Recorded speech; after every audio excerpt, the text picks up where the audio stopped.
오늘은 떡 한 개와 한 달란트라는 제목으로 함께 말씀 나누도록 하겠습니다. 말씀에 은혜 받으시는 귀한 분들 되시길 소망합니다. 아멘. 성경에서 나오는 가장 큰 화폐의 단위가 무엇인지 혹시 아시나요? 네, 여기 앞에 써 있습니다.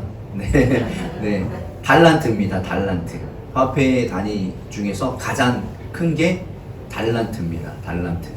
여러분들 계산이 빠르신 분들은 달란트가 어느 정도 되는지에 대해서 또 저는 이런 걸 한 번씩 이렇게 계산을 한번 해보거든요. 그래서 1달란트가 보통 이제 사람의 16년치 품삯이라고 합니다. 16년치. 그래서 1년 연봉을 3천만 원으로 적게 잡으면 3천만 원 되지 않을까 싶어서 3천만 원으로 잡으면 이 한 달란트는 우리 한국 돈으로 5억 원 정도 되는 금액입니다. 그러니까 우리가 어렸을 때 달란트 시장 많이 했죠. 저는 한 100달란트 모은 적도 있고 한데 그 계산해보세요. 여러분들 얼마예요? 예, 그런 100달란트를 모아서 뭐 먹을 것도 많이 사고 떡볶이도 먹고 했던 기억이 나는데 달란트 시장을 많이 해서 그런지 이 달란트가 이렇게 큰 금액인지 몰랐어요. 그리고 또 성경에서 뭐 1달란트, 2달란트 하니까 만약에 이 달란트를 그냥 억이라고만 바꿨어도 이 체감이 다를 텐데 달란트 하니까 우리에게 굉장히 친근한 단어이다 보니까 이 어떤 화폐의 단위가 이렇게 큰 줄은 몰랐던 거죠. 우리 성경에서 그 달란트 비유라는 내용이 나오지요. 거기에도 달란트에 대한 내용이 나옵니다. 마태복음 25장에 보면 15절에 그는 각 사람의 능력을 따라 한 사람에게는 5달란트를 주고 한 사람에게는 2달란트를 주고 또 다른 한 사람에게는 1달란트를 주고 떠났다. 우리가 이 말씀을 들을 때 아까 1달란트가 5억이다 이렇게 한번 생각해 보시고 성경을 보면 조금 보는 관점이 달라질 수 있습니다. 그래서 16절에 5달란트 받은 사람은 곧 가서 그것을 장사하여 5달란트를 더 벌었다. 2달란트를 받은 사람도 그와 같이 하여 2달란트를 더 벌었다. 그러나 1달란트 받은 사람은 가서 땅을 파고 주인의 돈을 숨겼다. 아까 얘기했죠. 물론 우리가 여기 말씀에서 이 본문만을 가지고 지금 오늘 나눌 것이 아니기 때문에 말씀을 보면 분명히 재능대로 달란트를 주었다 이렇게 써 있습니다. 그러니까 이 하나님께서 물질을 이 달란트를 맡겼을 때에는 열심히 하면 곱하기 2를 할 수 있다는 얘기예요.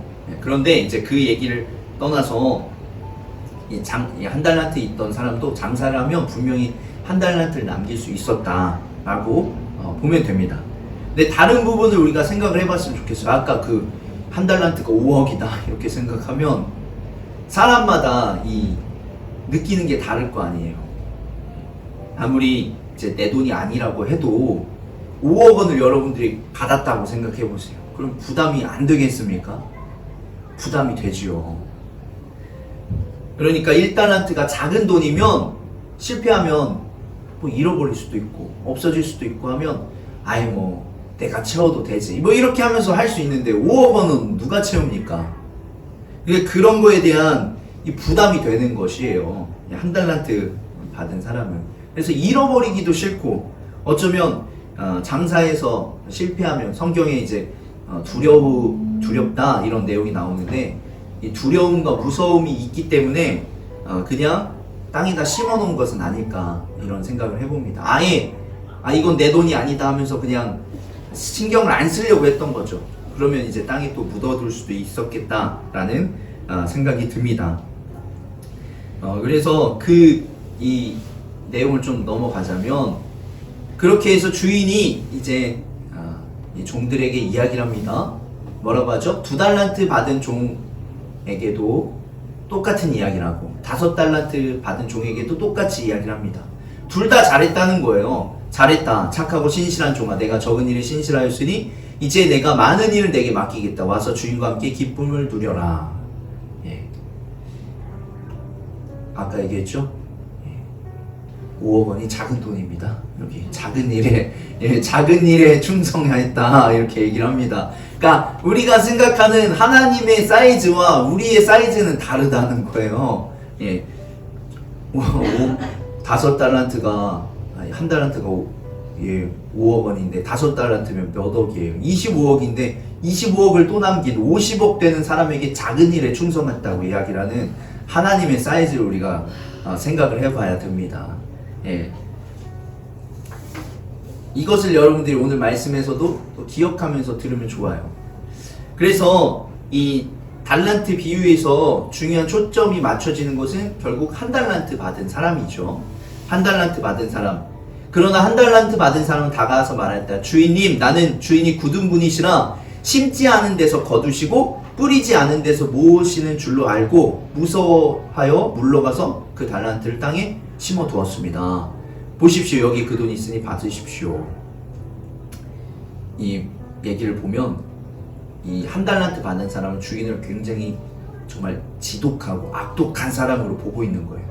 안 심었는데 어떻게 거둘 수가 있어요. 그리고 뿌리지 않았는데 어떻게 모을 수가 그건 강도예요, 강도. 그러니까 우리 어떤 돈의 원리나 투자의 원리를 보면 뭔가 투자를 해야 돈을 가지고 오는 거죠. 장사라는 게 뭐예요? 내가 어쨌든 뭐 채소 같은 것도 내가 심어서 싸게 씨앗을 싸게 사서 심어가지고 그걸 열매를 맺은 다음에 그거를 내 노력에 비한 값으로 좀 더 예를 들어 100원의 씨앗을 샀다면 하나에 1,000원씩 파는 거 아니겠습니까? 이런 게 장사잖아요. 100원이 없으면 장사를 할 수가 없는 거예요. 마찬가지죠. 예, 돈을 투자해서 물건을 만들어서 파는 거예요.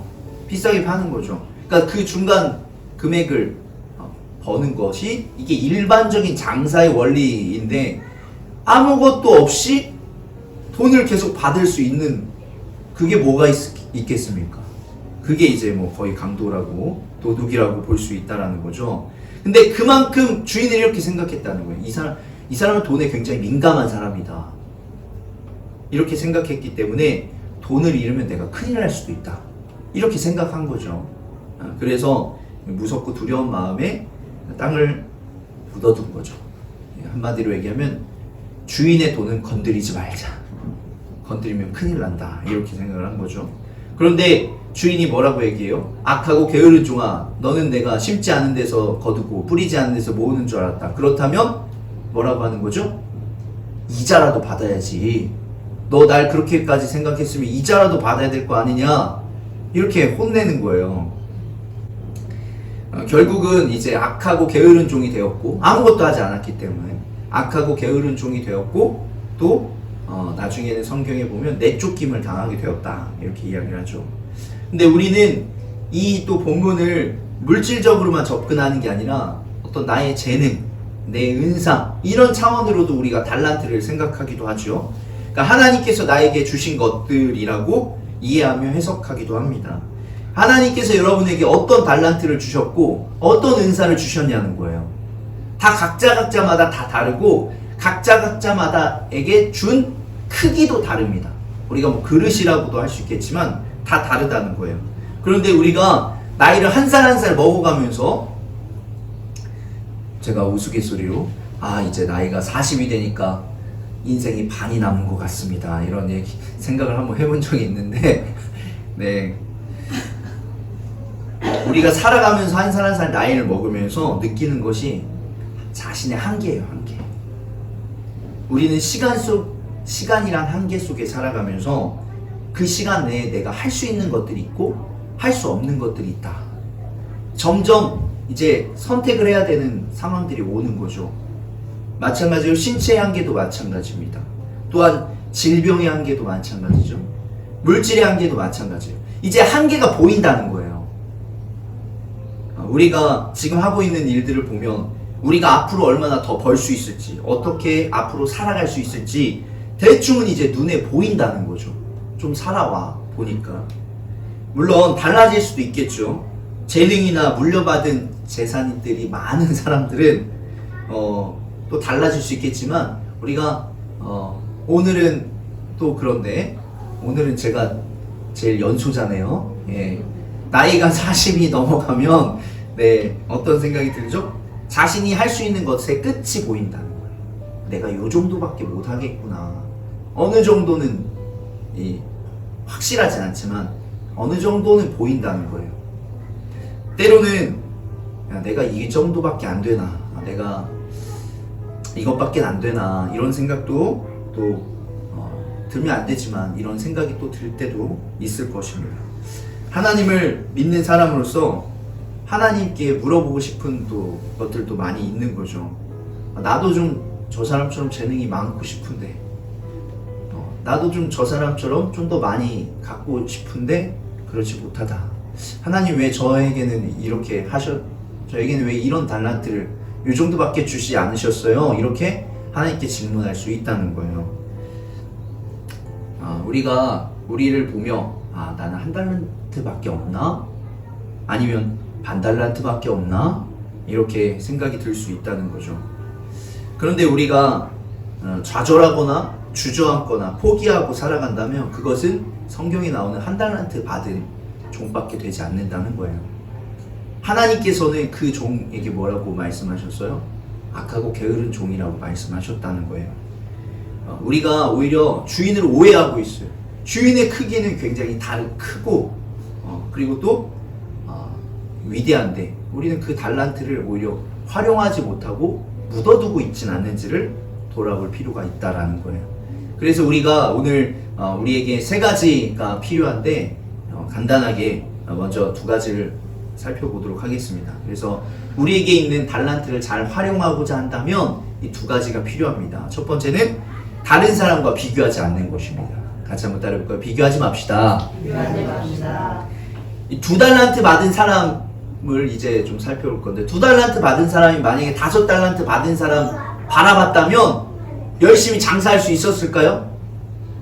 똑같이 1달란트 받은 사람처럼 됐을 수 있어요. 또 똑같이 땅에 묻었거나 의기소침해서 아무것도 하지 않았을 수 있다는 거죠. 우리가 비교하며 살아가봤자 끝이 없습니다. 그 비교는 오히려 우리를 더 비참하고 힘들게 만들어요. 우리가 우리보다 더 못한 사람 바라보면 좋아요. 그런데 우리는 다 못한 사람 바라봐요? 아니죠. 우리보다 더 잘나고 잘 사는 사람들만 바라봅니다. 그게 어떤 우리의 기본적으로 가지고 있는 것들이라고 할 수 있을 것입니다. 그리고 또 SNS나 우리가 동영상 이런 걸 보면 다 잘난 사람들만 나와요. 그게 더 자극적이기 때문이죠. 그렇기 때문에 우리가 달란트를 잘 활용하기 위해서는 우리가 비교하지 않아야 된다라는 것이에요. 2번째는 앞으로 나아가야 됩니다. 한번 따라해볼까요? 앞으로 나아갑시다. 마찬가지로 2달란트 받은 사람이 비교하지 않고 묵묵히 자신에게 주어진 달란트를 활용했죠. 그래서 100%를 발휘한 거예요. 100%. 네. 100%의 수익을 얻었다는 거죠. 이것은 결코 쉬운 일이 아니에요. 여러분들이 알겠지만 어떤 것을 해서 100%의 수익을 얻는 것이 굉장히 어려운 일입니다. 해봤자 20%, 30%? 이 정도 얻는 거죠. 그런데 이렇게 2달란트 받은 사람은 열심히 자신의 이 재능을 발휘해서 100%가 되었다라는 거예요. 사람마다의 재능이 다르고 은사가 다릅니다. 역량도 다릅니다. 분명히 그렇지만 분명한 것은 필요한 부분이 있어요. 여러분이 잘하는 것이 분명히 있고 또 사용할 수 있는 곳이 있다는 거예요. 그 달란트를 가지고 아무것도 하지 않는다면 하나님께서 기뻐하지 않으실 것이다.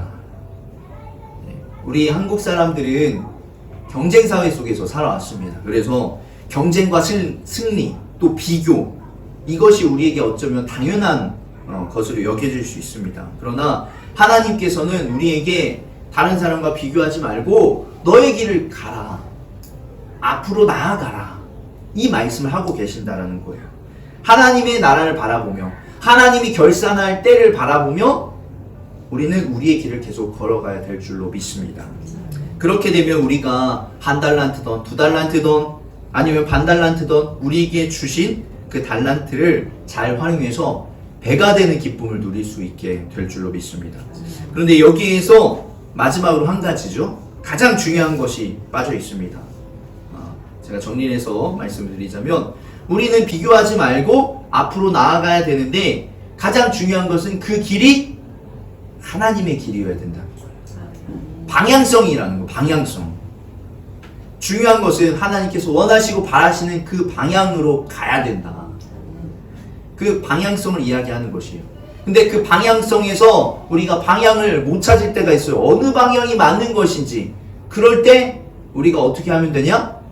예수님과 함께 가면 된다는 거예요. 마지막으로 한번 따라해볼까요? 예수님과 함께 갑시다. 예수님과 함께 갑시다. 8장에 보면 오늘 본문이죠. 예수님께서 제자들에게 오병이어의 기적을 행하셨어요. 오병이어 기적 다 아시죠? 그 다음에 칠병이어의 기적을 행하셨어요. 오병이어 5개의 떡과 물고기 2마리로 5,000명을 먹이셨어요. 또 칠병이어는 7개의 떡과 2개의 물고기로 4,000명을 먹이셨어요. 그리고 또 남았죠. 그 이후에 지금 일들이 일어나고 있어요. 8장 15절부터 18절까지 보면 예수께서 제자들에게 경고하여 말씀하셨다. 너희는 주의하여라. 바리새파 사람의 누룩과 헤롯의 누룩을 조심하여라. 제자들은 서로 수군거리기를 우리에게 빵이 없어 그러시는가 보다 하였다. 이 제자들이 이 칠병이어를 경험하고 나서 그냥 움직이다가 모르고 이 떡을 챙기는 걸 깜빡한 거예요. 그래서 예수님께서 이렇게 말씀하시니까 뭐라고 하는 거예요? 우리에게 빵이 없어서 그러는가 보다. 이렇게 생각을 하는 거죠. 그러자 예수님께서 뭐라고 말씀하시죠? 예수께서 이것을 아시고 말씀하셨다. 어찌하여 너희는 빵이 없는 것을 두고 수군거리느냐? 아직도 알지 못하고 깨닫지 못하느냐? 너희 마음이 그렇게도 무디어 있느냐? 너희는 눈이 있어도 보지 못하고 귀가 있어도 듣지 못하느냐? 기억하지 못하느냐?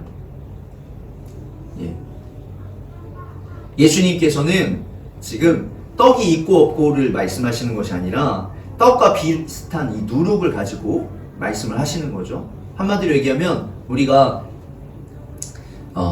그 버스 정류장 얘기하다가 예수님이 갑자기 버스 얘기를 하는 거예요. 그러니까 비슷한 것을 가지고 이야기를 하는 건데 버스를 갑자기 왜 말씀하시지? 뭐 이렇게 넘어가는 거죠. 그러니까 예수님께서는 구체적으로 이 바리새인들과 이 헤롯 서기관들의 이중적인 모습을 갖지 말고 또 예수님을 믿지 못하는 모습을 갖지 말고 너희는 제발 믿어라. 빵 하나 가지고 지금 또 걱정하고 없다고 하고 그러냐 이렇게 뭐라고 말씀을 하시는 거죠. 근데 그 다음에 보면 이 일이 있은 후에 바로 벳세다에서 맹인한 사람을 고쳐주는 일이 일어납니다. 그래서 그 사람이 뭐라고 이야기하냐? 24절과 25절에 보면 처음에는 사람이 보입니다. 나무 같은 것들이 걸어가는 것 같습니다. 이렇게 이야기를 하고 두 번째는 예수님께서 다시 그 사람의 눈에 손을 얹으셨다. 그 사람이 뚫어지듯이 바라보더니 시력을 회복할 모든 것을 똑똑히 보게 되었다. 이런 서서히 눈이 밝아지는 그런 내용까지도 나오고 있다라는 것입니다. 근데 이것을 기억하시면서 예수님이 뭐라고 말씀하시는 것을 봐야 되냐면 19절에 보면 제자들에게 이야기합니다. 내가 빵 5개를 5,000명에 떼어 주었을 때 너희는 남은 빵 부스러기를 몇 광줄이나 가득 거두었느냐? 12광줄입니다. 빵 7개를 4,000명에 떼어 줬을 때 남은 부스러기를 몇 광줄이나 가득 거두었느냐? 7광줄입니다. 예수님께서 그들에게 말씀하셨다. 너희가 아직도 깨닫지 못하느냐? 예수님이 지금 뭘 깨달으라고 말씀하시는 거예요? 지금 우리에게 제자들에게 떡이 1개밖에 없는데 떡이 1개가 있고 없고가 중요한 것이 아니라는 거예요. 왜 오병이어 사건을 다시 알려줬을까요? 예수님 지금 너희가 나와 함께 있지 않냐? 떡이 몇 개 있던 떡이 없던 너희들의 어떤 그 먹고 사는 문제들은 내가 충분히 다 해결할 수 있다라는 거예요. 내가 떡 하나로 5,000명을 넘게 먹이려면 떡이 몇 개 있어야 됩니까? 그 많은 수를 나는 만들 수 있다라는 거예요.